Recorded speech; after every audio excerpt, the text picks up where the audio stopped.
Back again with the X-Pro Vader 125. I've had a bunch of stuff going on. So, in the end of the last video, you saw there was a drop of oil underneath. Actually, that piece of cardboard, that's not fresh. Anyway, so I determined eventually I was not leaking from the oil plug or the other little 14 millimeter next to it that you can see kind of behind it. Anyway, where it was leaking from was around this case cover. So as you can see, I hacked and bodged it and threw a bunch of silicone gasket maker on there. And that was a stupid thing to do. What I should have done is pulled this case cover from the start, which I couldn't do because these screws were like, somebody used an impact to install them.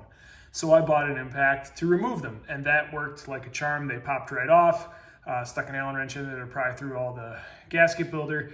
That was a dumb thing for me to do. Should have researched it further because there's not oil behind this. At least there's not supposed to be. What there is behind there is the little pressure plate that the clutch actuates. And it pushes the clutch spring in to disengage the clutch plates on the other side of a metal divider. And it's not supposed to have oil purging through. So there is a little rubber gasket O-ring thing that you can access very easily.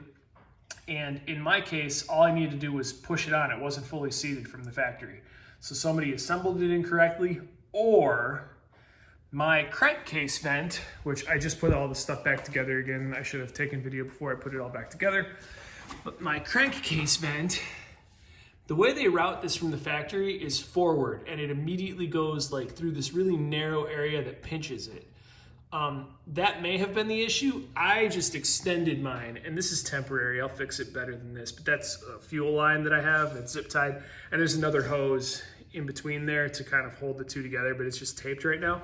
Anyway, but rather than going forward and pinching, my crankcase now vents all the way around here and goes up to the air box as it should. The alternative, I was gonna just zip tie like a water bottle to the fender or the rear set temporarily.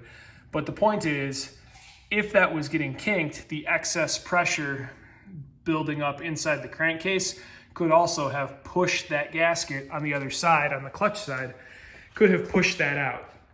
I haven't given it a thorough test ride because it's like 7:30 at night and it's cold and I gotta put kids to bed.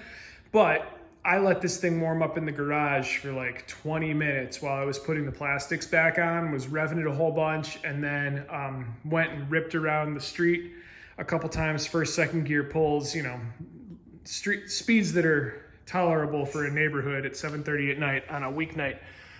Anyway, no drips yet, and I was revving it with that clutch cover side completely off the bike level so I could check the oil. I think the oil was probably overfilled too. That might be because I kept adding as it was leaking. So I don't think I overfilled it initially. I probably should remove a little bit more. But so far, so good, and that was a $0, well, I bought the impact driver, so $20 fix for something that was just assembled poorly. And cross your fingers that it works. Have fun, guys.